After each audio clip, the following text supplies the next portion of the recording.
River is where I started a journey that has taken me thousands of miles, deep into the Indian subcontinent to which the river gave its name. A journey that will help me discover some of its most hidden treasures and reveal secrets from its distant past. In the last program, I travelled back 5 millennia in time to the ancient civilization that first grew up on the shores of the Indus and explored the lost Buddhist culture of northern Pakistan. Now I want to see what happened when the Muslim invaders who had occupied modern-day Pakistan moved further south and produced an extraordinary flowering of art and architecture and some of the world's greatest treasures. As an art historian and museum curator, I've looked after these treasures for most of my life. In this series, I want to explore their stories and the people who created them.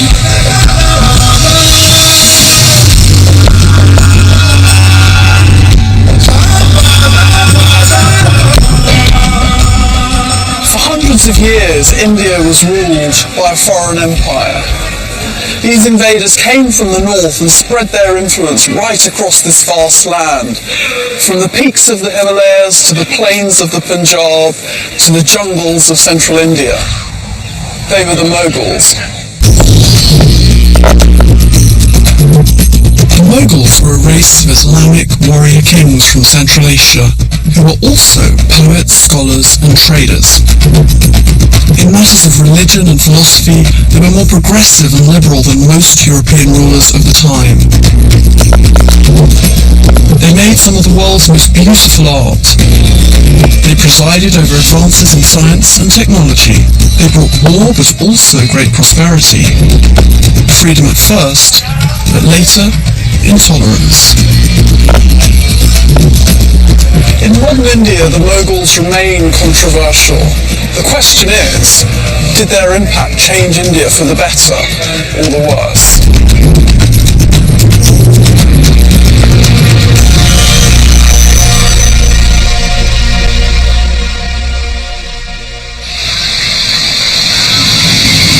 Where do you come from? Well, my parents are from Calcutta, but I was born in England, so India is one of my homes. Yes, my ancestral home. But being in India always feels like coming home. Very nice. Yeah. To tell the story of the Mughals will take me not just to India, where they created an empire, but also to Pakistan, where that empire began.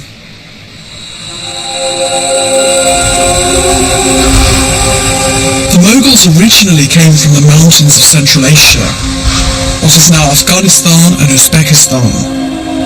Then, at the beginning of the 16th century, they moved south, towards the riches that lay beyond the river Indus.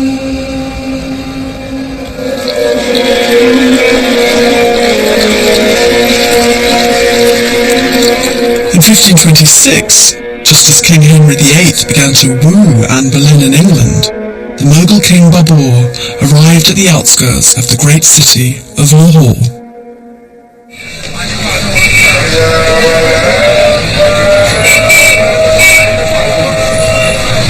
Babur had been a king since he was 12 years old. He was descended from Genghis Khan and Tamerlane. By 17 he had conquered Samarkand, and by 22 he had Kabul. He was 43 by the time he got to Lahore, and deeply unimpressed with what he found. In his diary, Babur wrote, "Hindustan is a country of few charms. Its people are ugly, rude, and have no artistic talent. There are no good horses, no good dogs, no grapes, muskmelons, or first-rate fruits. No ice or cold water, no good bread or cooked food in the bazaars, no hot baths, and not even any candlesticks." It seemed the only thing that impressed him about India was that it was a large country and that there was masses of gold and silver.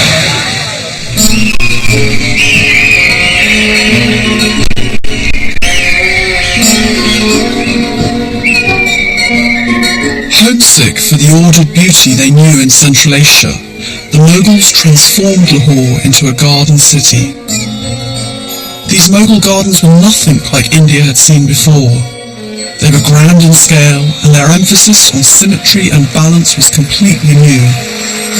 Flowing water was as important as greenery. It helped to cool the gardens on hot days and showed off the wealth and ingenuity of the new rulers. In Islam, like Judaism and Christianity, paradise is often represented as a garden. The creation of beauty and order in these gardens was about more than just making pleasant spaces. It was symbolic of the arrival of the Mughals. By the end of their rule, these gardens had been constructed in all major cities and towns throughout India. These warriors turned gardens into a symbol of their power.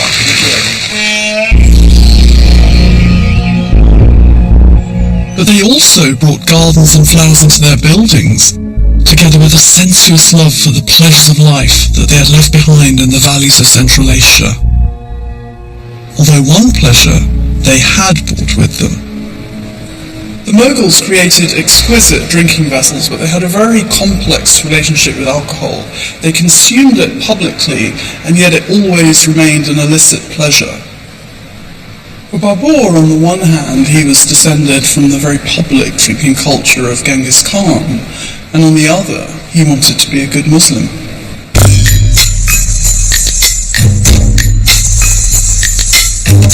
Babur knew his drinking was controversial amongst his orthodox Muslim army, and if he was to continue his invasion further into India, he would need to inspire his tired troops, particularly if he was to capture the fort here in Agra, the second capital of Hindustan, whose sultan was fabulously wealthy.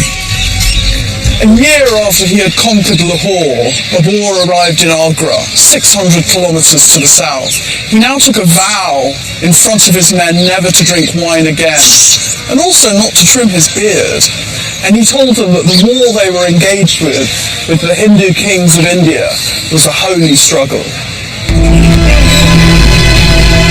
If we fall in the field, we die the death of martyrs. If we survive, we rise victorious, the avengers of Allah's sacred cause. He then had his jewel-encrusted gold and silver drinking goblets destroyed and distributed amongst the poor. According to legend, Babur's men were deeply moved by his vow, and the following day they won a stunning victory over the Hindu king. We know an unusual amount about Babur because he detailed both his struggles with alcohol and his conquests in a remarkably frank autobiography. In it, he described how once he had crossed the Indus, he found himself in another world, of fakirs, magicians, and exotic animals.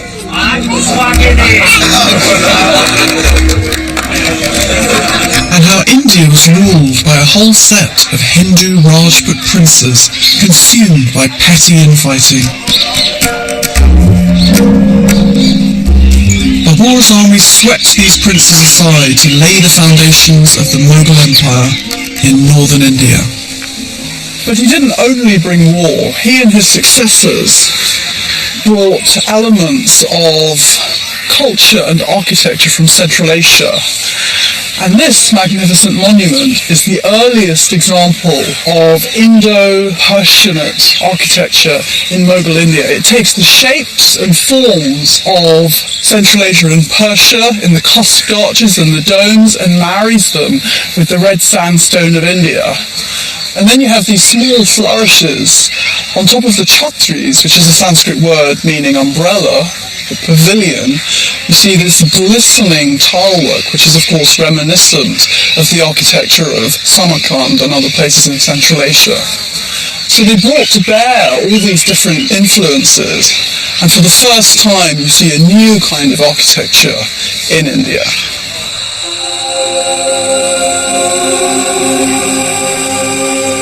Babur would only briefly enjoy the new kingdom he had conquered. 4 years after arriving in India, he died, aged just 47, still homesick for the gardens of Central Asia.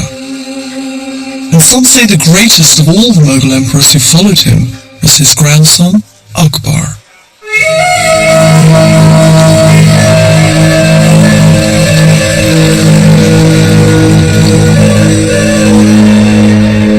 Akbar came to the throne early, at just 13, and inherited his grandfather's driving ambition and focus.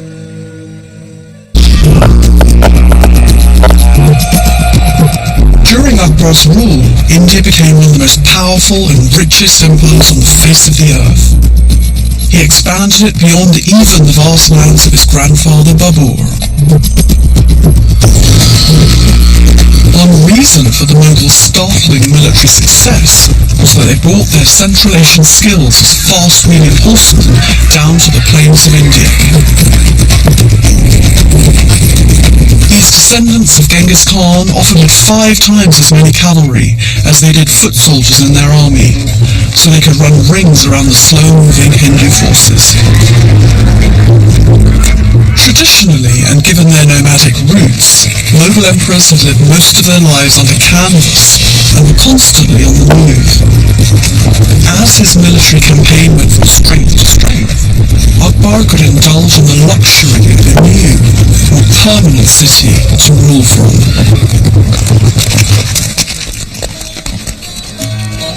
Here at Fatehpur Sikri, Akbar built a fabulous pop-up capital out of red sandstone in the middle of nowhere. It remains one of the most tantalizing and bizarre architectural sites in the whole of India. English traders first arrived in the 1580s, when Elizabeth I was on the throne back in London, lured by tales of its grandeur. They had never seen a city so large or magnificent as Fatehpur Sikri in their lives. There was nothing in the world like it, and certainly not in their own relatively poor nation. Here, courtiers wore the finest fabrics dripping in gold and jewels. The palaces were cooled by continuous motion of the punkawallas, waving peacock feather fans. Akbar created his own perfumes and had the air scented with precious ambergris and aloes wood. Servants burned incense in gold and silver censers. So the sun is setting in this beautiful open courtyard with the central pool with 4 paths leading to it and a platform for musicians who would have performed usually as the sun was going down and the heat of the day was passing, and just up there a viewing gallery for the emperor to get the best view. And this whole courtyard would have been filled with the sound of music and dance.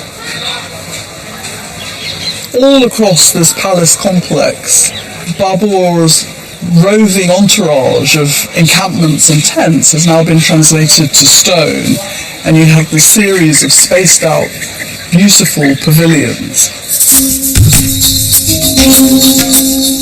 One tradition that the Mughals had brought with them from the steppes of Central Asia was a passion for the hunt. As a young man, Akbar kept 1,000 cheetahs, trained for the chase like dogs were in Europe.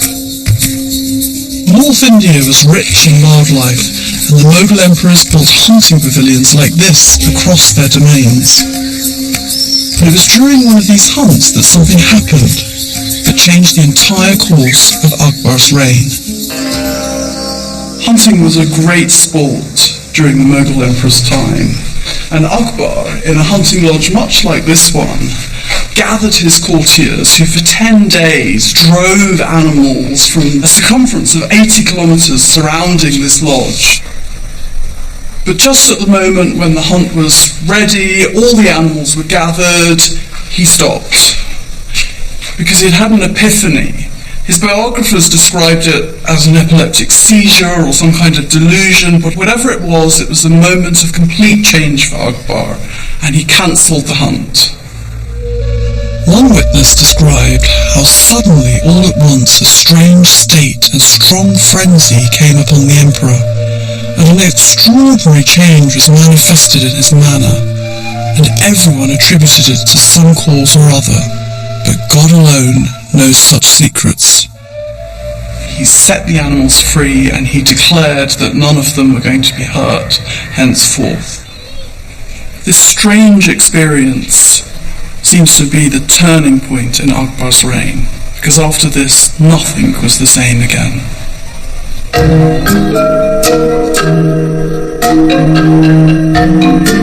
After the hunting incident, Akbar became a much more spiritual man. He stopped eating meat, shaved his head, and started to ask questions of himself and of others. In the middle of this whole complex, of this magnificent pop-up city called Fatehpur Sikri, there is this real conundrum.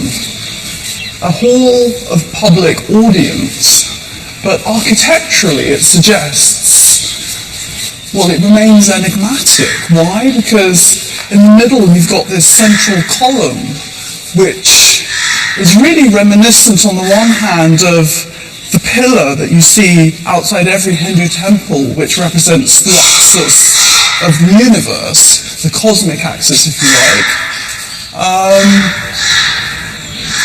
But then space doesn't lend itself to conversation because the seating area is up above.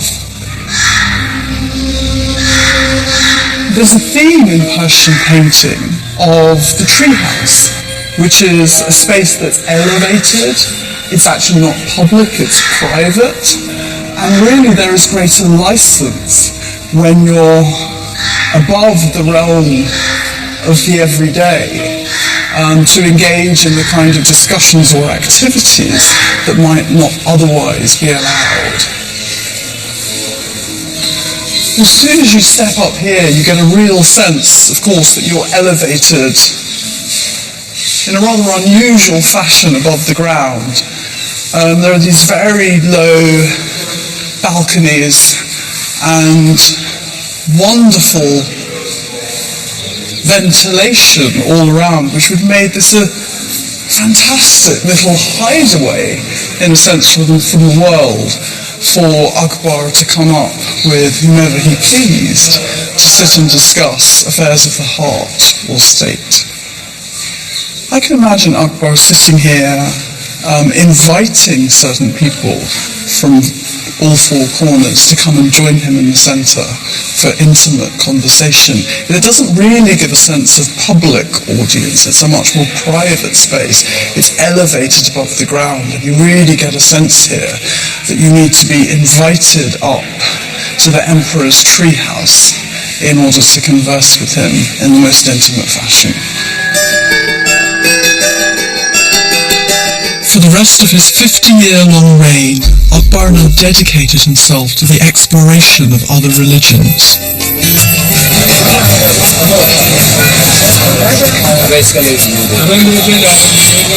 Okay, I'll take one from each. When the Mughals had first arrived in India, they found a country of many other religions. It's not beautiful. Hinduism, Jainism and Buddhism all flourished. Akbar decided he would not try to suppress any of these, but rather embrace and encourage them. It is this open-mindedness that above all distinguishes Akbar from his successors. I'm on my way to the Sufi shrine of Nizamuddin in Delhi, one of the most important in India. It lies at the heart of a labyrinth of narrow alleyways and stalls, selling rose petals to scatter on the grave of the saint.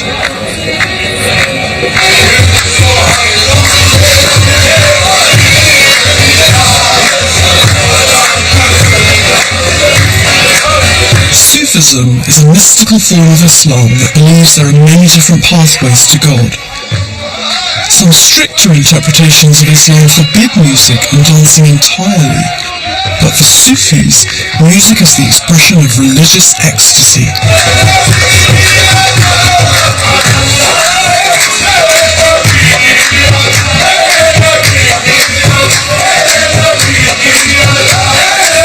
Akbar came to just such a Sufi shrine to pray for the birth of a son and heir to the throne. It worked. He got 3. and after the hunting incident, he became intensely drawn to Sufism and its openness to all people and all faiths. The traditional music still played at Sufi shrines like this is called Qawwali and fuses Indian music styles with Arabic poetry, which is why the Mughals loved it. As they sought to integrate themselves into their new Indian domains, Akbar looked for other ways to combine Islam with elements of Hinduism, in song, in imagery, and in architecture.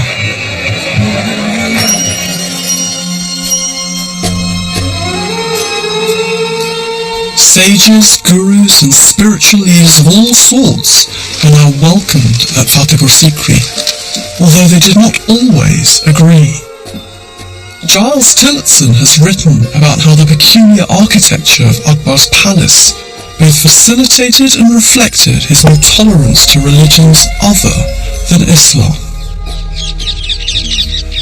According to Akbar's court historian, Abul Fazl, these discussions had, as it were, their own institution. He describes the discussions taking place in a palace that contained 4 interlocking rooms, with concurrent discussions going on in each, and that the emperor used to move from one room to the other to participate in the discussions as they were continuing, as they were taking place. Exactly, yes. So how exactly did the discussions go? I mean, what sort of format did they take? Well, I think actually there's a hint in Abul Fazl that they didn't always go terribly well. I think Akbar's hope was that by getting the most learned people from different religions together, that he would solve some of the central eternal questions of the universe, as it were. But to his frustration, though perhaps not to our surprise, the priests often took entrenched positions and refused ready to exchange ideas at all. So how unusual was it for Akbar to have such an expansive vision of all these different religions? I think this was probably the first time that a Muslim court had been so open to the investigation of religious matters from the perspective of other religions around them, rather than simply pursuing different schools within Islam itself. Akbar's new openness to different religions can be seen also in his playful approach to architecture. When you encounter some of these buildings as you approach them, there is a sort of Christmas cake effect where different elements are sort of plonked on top of the other.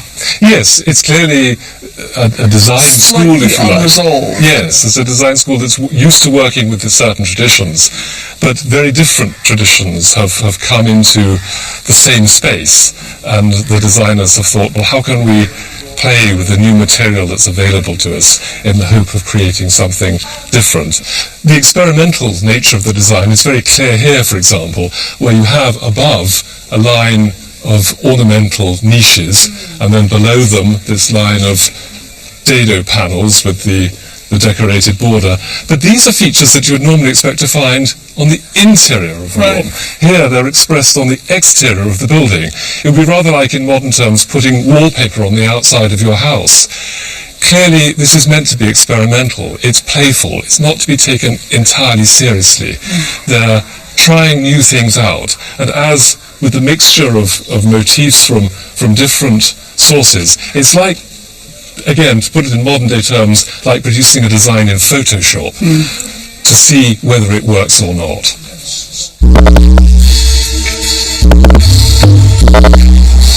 But after only 14 years, this fantasy city of Akbar was abandoned as impractical. Some say because there was a shortage of water. The ever-restless Akbar moved on, leaving Fatehpur Sikri like an abandoned Las Vegas in the desert.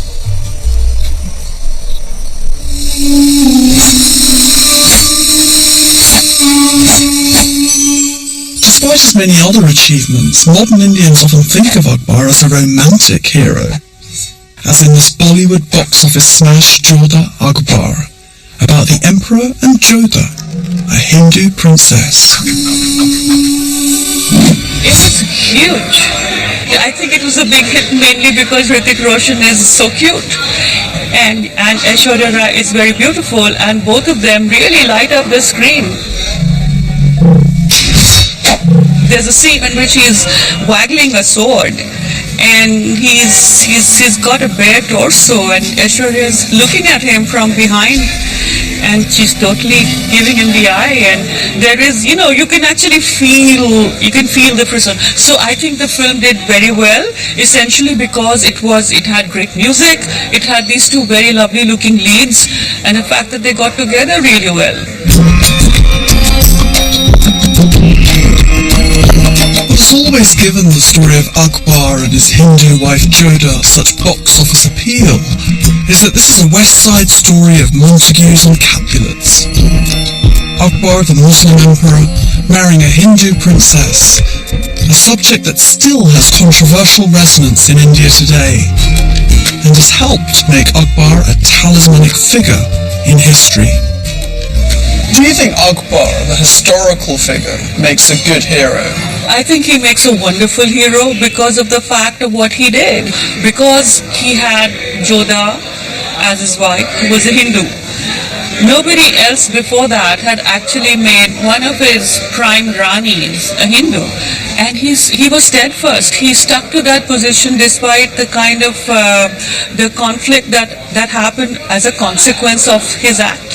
He stuck firm to his guns, and I think it was Akbar who gave India of the medieval era, its first taste of what it was like to be a unified country, despite the fact that it had all these little, principalities and kingdoms fighting on the side. He really brought it together. He really unified and celebrated.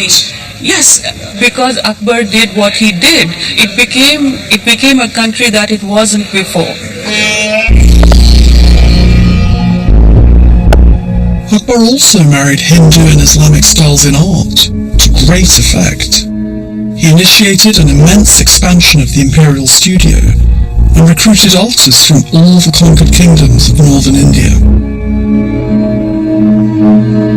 These brothers can trace their lineage directly down from one of the greatest of the Mughal artists, who achieved an intense saffron yellow in his paintings with the urine of mango-fed cows. His descendants still use the same painstaking technique, using tiny squirrel hair brushes, which can take many months just to finish a single picture.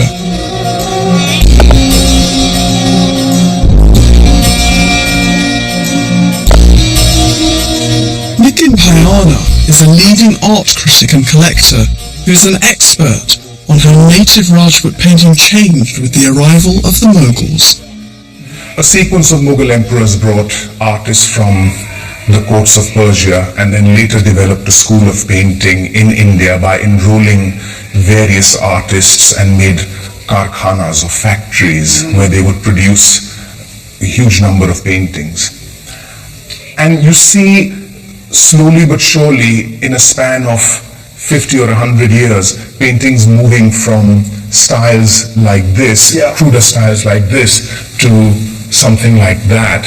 You still see Rajput elements, and then you see them really melting away into a painting like that from the state of Bikaner, which is closely aligned to the Mughals. And this could be a Mughal painting, couldn't it? And look at the hills, look at the distance, look at the perspective on the buildings, and look at the faces. If you look at the difference in the faces, you can almost, you can tell who these people are. Absolutely. So as we went along, I think it became more and more Mughal. Akbar commissioned his artists to do increasingly ambitious scenes of the spectacle of court life, as here, where the emperor is seen riding an elephant, one of his great passions. And here, Akbar is now heroically trying to tame an escaped elephant, and this picture exemplifies how the Mughals brought a new sense of verve and dynamism to Indian art in their use of space and perspective. One of the things that really first drew me towards Indian art was its completely different conception of space. Ever since the Renaissance in European art, there's been this ambition to recreate reality on the canvas, to effectively punch a hole through it. For Indian artists, you've got reality in spades. So what did they do? They made spades, and they would use as many different viewpoints within a single painting as they needed to tell the story they wanted to tell. And those multiple viewpoints were necessary for the stories Akbar commissioned. Large-scale illustrations of court life and history, often with scenes of violence or boisterous energy, like hunts, battles, or sieges. But under his successors, the painting style became more intimate.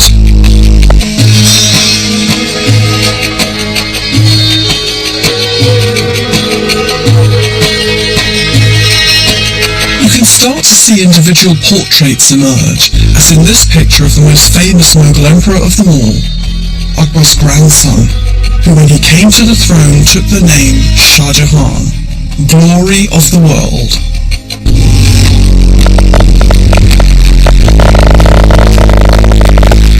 Patronage of the arts continued under Shah Jahan, and you see the emperor here on his imperial elephant, clomping through a very elegant landscape, and the devil is really in the detail. You can see each of these individually painted flowers here, and behind him there are geese flying through the sky and the billowing clouds. What's interesting about Mughal painting is that you have the flatness and the palette of the indigenous Rajput courts married with attention to detail in everyday life. I mean, look at the way the emperor's features are portrayed. They're highly naturalistic. And then the halo around his head, of course, comes from the European tradition. So there are many different influences converging in a single painting.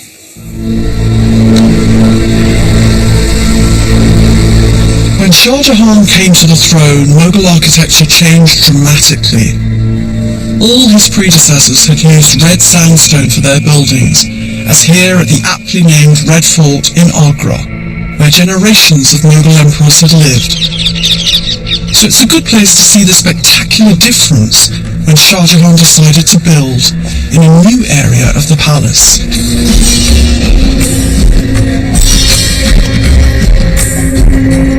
He started to cover everything in dazzling white marble.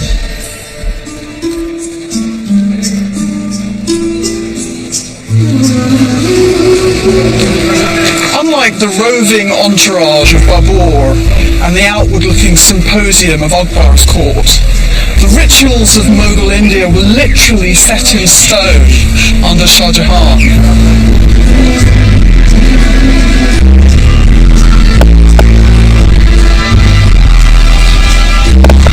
Like the architecture, it elevated and framed the impossible grandeur of the great Mughals.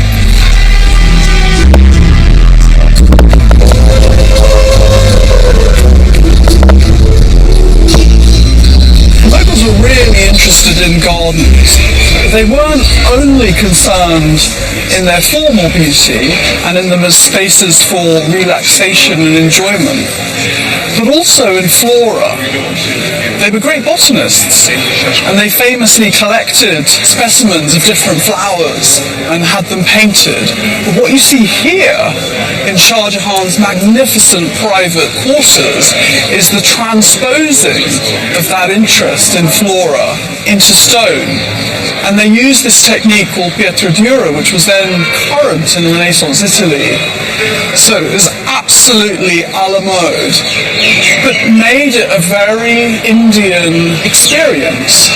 And using semi-precious stones like lapis, carnelian, jasper, jade, and setting them into the marble to create these incredible designs. So it wasn't about botanical representation anymore, it was about taking that interest and creating something completely new and unique. This technique was, of course, derived from Italy, but you see it here transposed to a whole new context under the patronage of Shah Jahan. In the nearby city of Agra, there are still traces of the craftsmanship that was brought to peak under Shah Jahan's rule, although you have to look hard to find it in the busy, sprawling streets.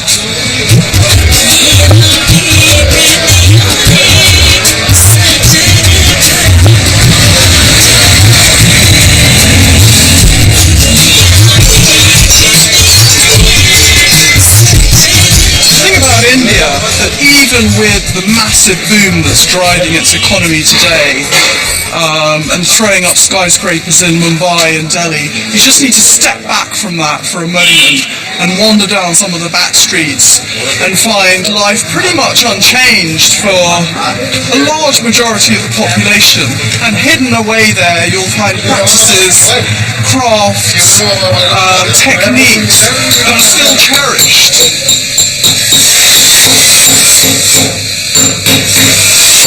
Just off the maze of back streets is a stonecutter's workshop. It's a family business that seems to have been going for more generations than anyone is able to remember, and they specialise in decorative marble inlay. Designs are traced out, and like some kind of beautiful jigsaw, individual elements are crafted to fit the master pattern. It's very reminiscent of the Emperor's quarters up on the nearby hillside. You really get a sense of when the water is applied and the dust is cleaned away, that these incredible range of colours emerge and how they stand out against the white marble. You may not be big on health and safety, but it's shown me how incredibly painstaking this work is, as they chisel away at these intricate forms and then inlay them with precious stones. And how many thousands of man-hours it must have taken to create these fantasy buildings of white marble for Shah Jahan.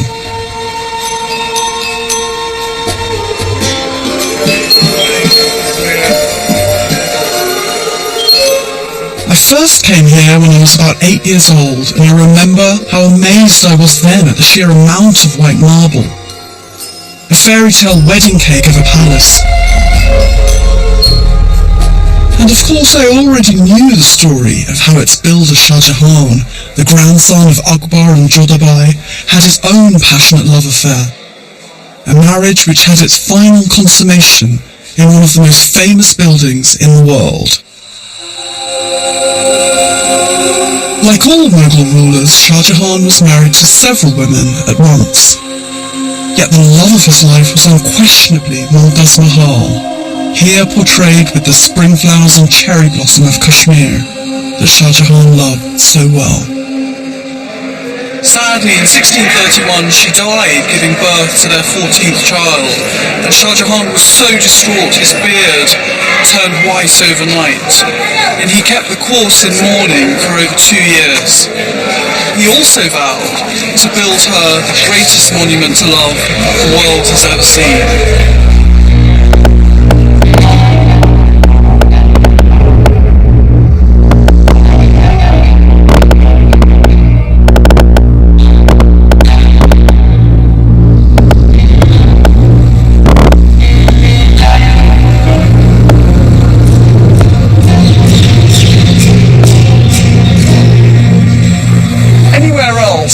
This incredible gateway would be a destination in its own right, but here it serves as a magnificent reveal.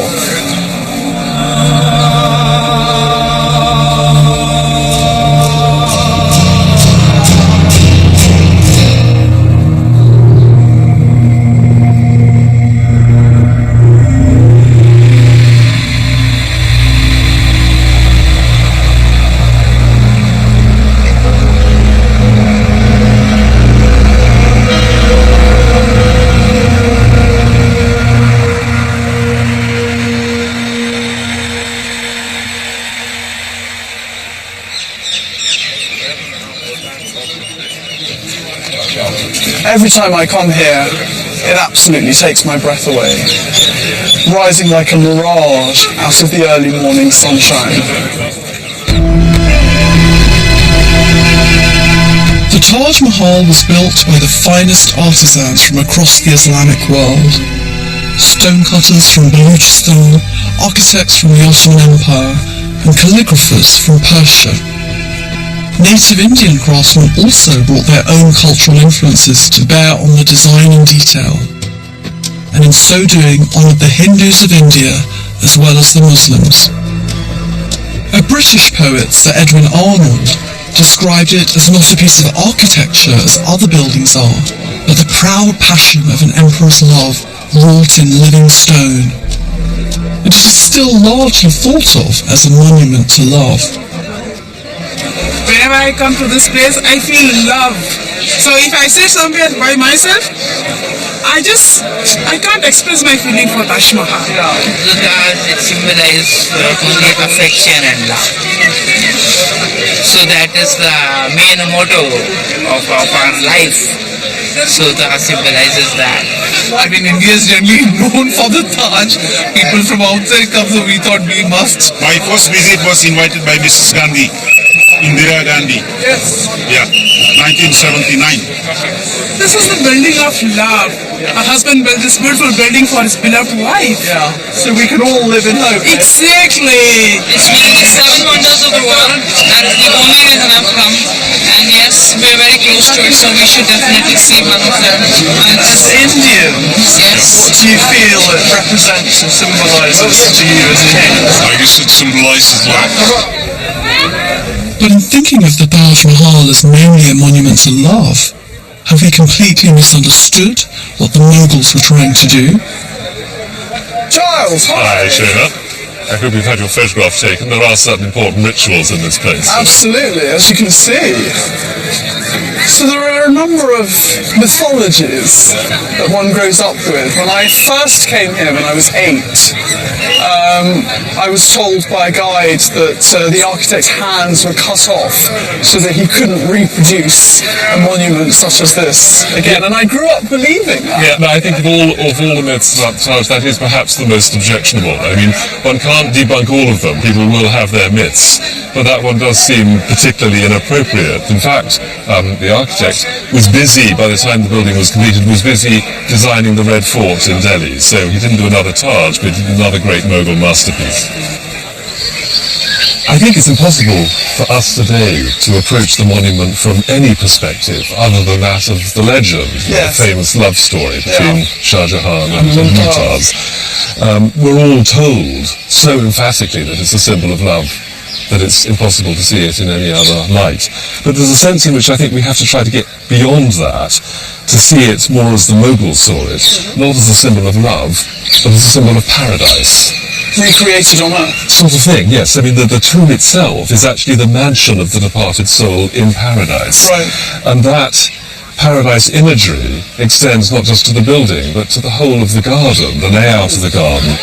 So have the gardens changed since Mughal times? Oh, I think very considerably, yes. A lot of the mature planting that we see now is of much more recent times. From contemporary accounts, it's clear that the garden originally was mostly occupied by flowering trees and by fruit trees. And indeed the produce was marketed, it was collected and sold in the market in order to raise money to pay the salaries of the tomb attendants. So really quite pragmatic and sensible. Yes, you had, as it were, this sort of a form of market gardening, if you will.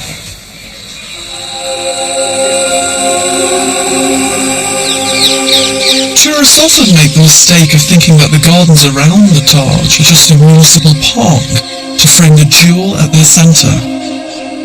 But Shah Jahan, like all his ancestors, thought of the Mughals as children of the high mountain valleys of his beloved Kashmir, which he visited every year. And these gardens were an attempt to recreate such a paradise on earth for the tomb of his wife.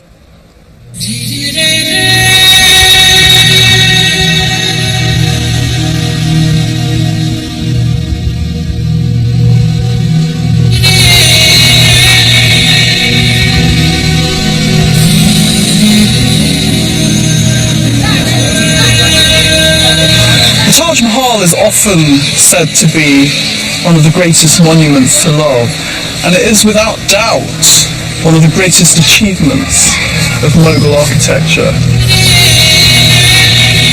But while it signals the climax of the Mughal Empire, In some ways it was also the start of its decline and fall.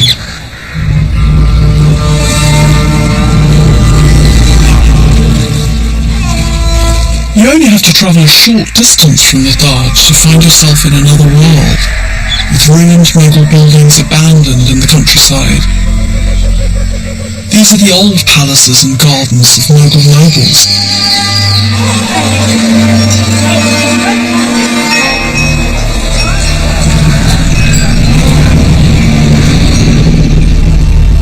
Stretching for miles up the riverbank, they are not protected by the Indian government and are simply rotting away. This eerie, dilapidated building, which today seems only to be home to a swarm of bees, was once the home of Mumtaz's eunuch. And there's this magnificent view of the Taj just across the water there. And there's actually some graffiti here on the wall which says, Hindu Musliman Ekta Jindabad, hail to Hindu-Muslim unity. Quite appropriate for an old Mughal monument. The Taj Mahal is the height of Mughal achievement, the crowning glory of a great and controversial empire. But the Taj also marked the beginning of a terrible end. Shah Jahan and Mumtaz had many sons. However, unlike in Europe, the eldest son wasn't necessarily the heir, and if the strongest son could seize power, he too could rule legitimately as any of his brothers.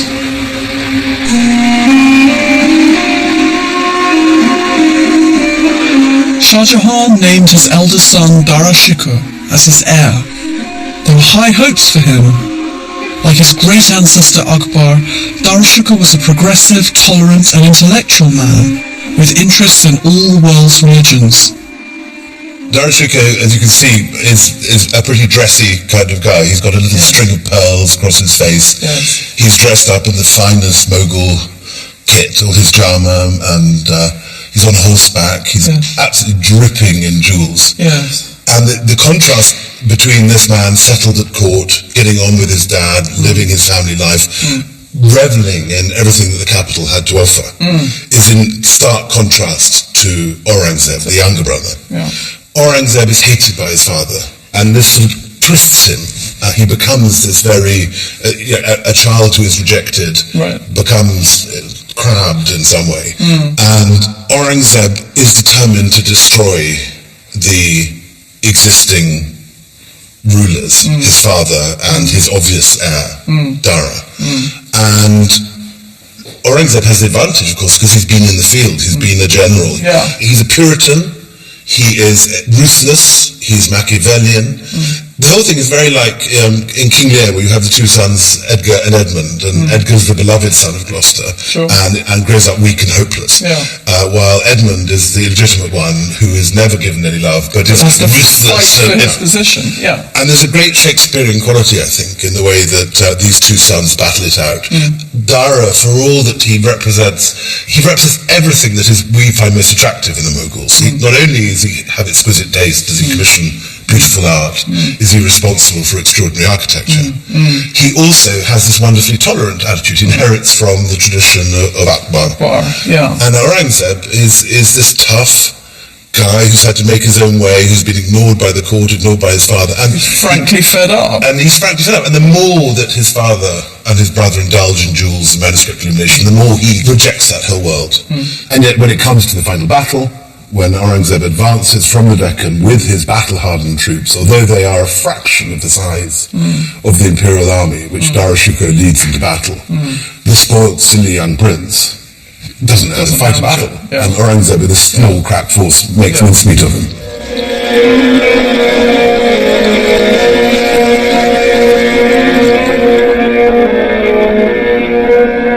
Aurangzeb's war of succession was short and brutal. He took his father and brother prisoner, killing most of their generals and men. He then began planning his coronation to be held here in Delhi. Dara Shikoh was brought back to Delhi and paraded through the streets in rags and chains.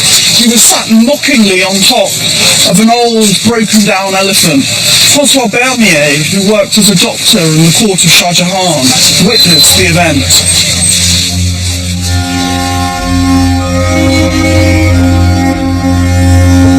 I could not divest myself of the idea that some dreadful execution was about to take place. The crowd assembled upon this disgraceful occasion was immense, and everywhere I observed the people weeping and lamenting the fate of Dara in the most touching language. For the Indian people have a very tender heart, men, women and children wailing as if some mighty calamity had happened to themselves.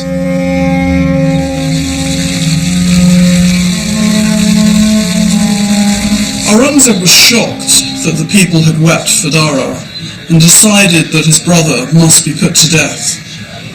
On the 30th of August 1659, he was attacked by 4 assassins who held him down and hacked off his head. Dara's head was brought to Aurangzeb, who had to wash the blood away in order to recognise his brother's features. Then he wept and exclaimed, "Let this shocking sight no longer offend my eyes. Take away this head and let it be buried in Humayun's tomb."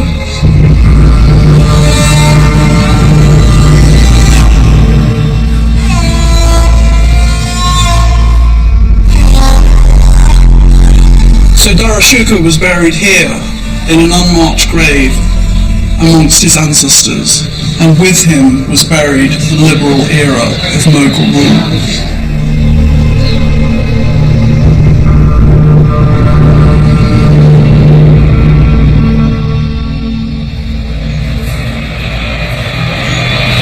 At the end of his life, Shah Jahan was imprisoned here at the Red Fort by his own son Aurangzeb. And you can imagine how he would have felt looking out at the Taj, the very monument he built to his beloved Mumtaz, that was later described as a teardrop on the cheek of time.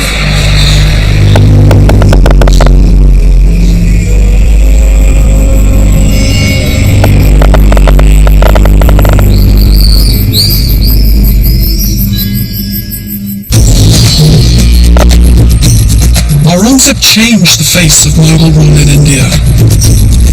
With fire and sword, he conquered even more territory for the Mughal Empire, which had nearly doubled in size by the 1700s. The generous treatment of non-Muslims which had begun under Akbar came to an end. It is said that Aurangzeb forced Hindus to convert to Islam and demolished some Hindu temples. To symbolise the importance and dominance of Islam, Aurangzeb built the huge Badshahi Mosque in Lahore, positioned opposite the fort to emphasise the unity of Islam and power. Here in Delhi too, Islamic prayer was now a very public and political statement of faith. But even though Aurangzeb now forbade the use of music and discouraged the arts at his court, the Mughal influence continued to live on elsewhere in India. We've been given privileged access to this exquisite and rare 18th century manuscript from Bikaner, where all the script is in Sanskrit, it's been handwritten, and it's got beautiful illustrations. So it's a real treasure to be able to view this at such close quarters. Aurangzeb, as a more traditional Muslim, did not patronise the arts in the way that his ancestors had done, and the court atelier dispersed, and artists moved away from the royal court to the regional Hindu and Deccani courts, where they began practicing, but bringing the skills they had learnt in the Mughal courts to the region, such as at Bikaner, which is where this manuscript is from. And I just found a snakeskin inside, which is a traditional conservation technique for deterring termites from eating one's paintings. And what's wonderful about this manuscript is that you really see the coming together, the joining of the two great Indian traditions of Hindu and Mughal art. Such a Shiva here, sitting on top of Mount Kailash, and the mountains are painted in exactly the tradition of Mughal painting.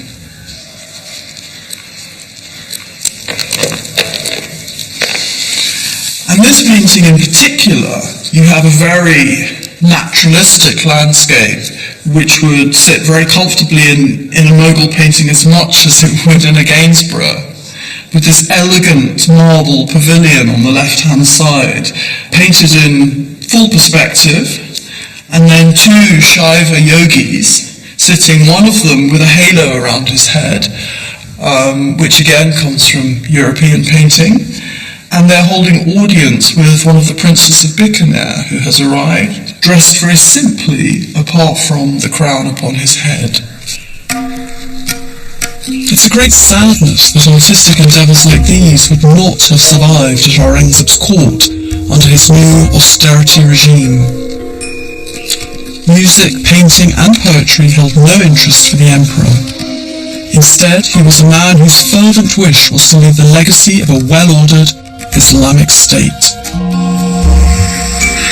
Yet his heavy-handed rule led to resentment and ultimately rebellion. And unlike his forebears, it was a regime that had no room for consensus. After almost 50 years on the throne, he died, and the Mughal Empire weakened, leaving the way clear for India's new conquerors, the British. During the British Empire, a far more short-lived one than the Mughals, the rulers of the Raj tried to emulate the grandeur of Mughal ambition. However, the British, unlike the Muslims, never became Indian. They capitalized on existing tensions between Hindus and Muslims, befriending some communities and fighting others. This imperial strategy worked for a while, but by dividing and ruling, by pursuing a strategy so different from Akbar's, the British essentially created division in India and applied so much pressure that eventually the country was ripped in two.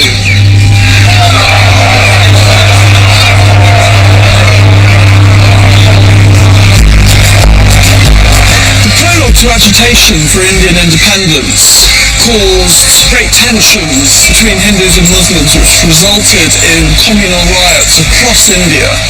By the time of Indian independence in 1947, the liberation from British rule was short-lived as India was brutally split and millions of lives were lost, brutalized, families were severed as Hindus rushed over the border into India and many Indian Muslims moved north into what was to become the Islamic Republic of Pakistan. And the tragedy today is that there hasn't been any public national acknowledgement on either side of the border of the great loss that happened at partition. Families were torn apart. In my own family, on the one hand, people had to give up their lands overnight and rush across the border into what's now West Bengal and Calcutta. And the people who were living in Calcutta had to give up their lands overnight for the millions of refugees who are coming over the border, which they did. It's one of the reasons why today Indians don't really know what's happening over the border in Pakistan and vice versa. And the real tragedy of that is that they have an incredible shared history, and you can't really understand one country without looking at the other.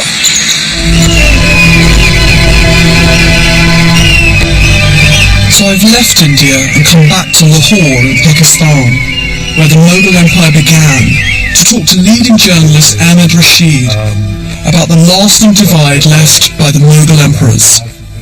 So I was interested in what the imprint or historical memory of Akbar and Aurangzeb is in Lahore.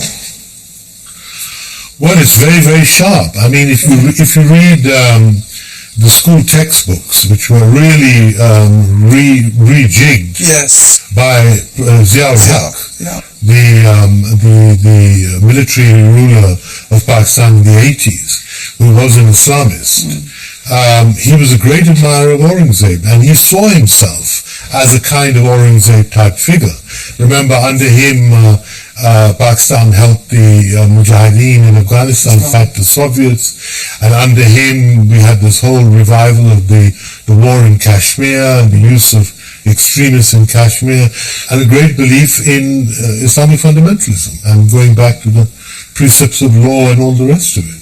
So in fact, I mean, the real lesson of Akbar, which we desperately need now in Pakistan, the message of tolerance, of, accepting other religions, accepting minorities, letting them pray as they wish, which was of course also the message of Muhammad Ali Jinnah, the founder of Pakistan, in all his most famous speeches. He said, now you can go to your mosques and your temples and your churches and your synagogues, and you're free to pray as you like. All that is unfortunately forgotten, and the originator of that was really Akbar.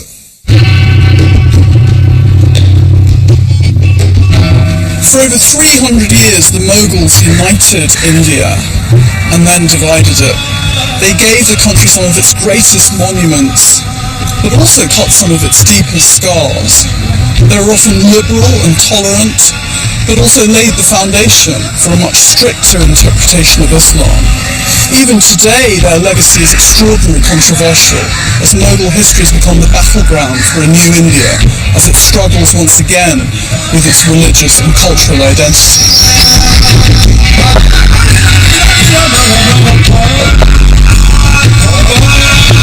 In the next episode, I will be travelling even further down into India to explore the temples of Tamil Nadu and the exuberant art of the Hindu heartland.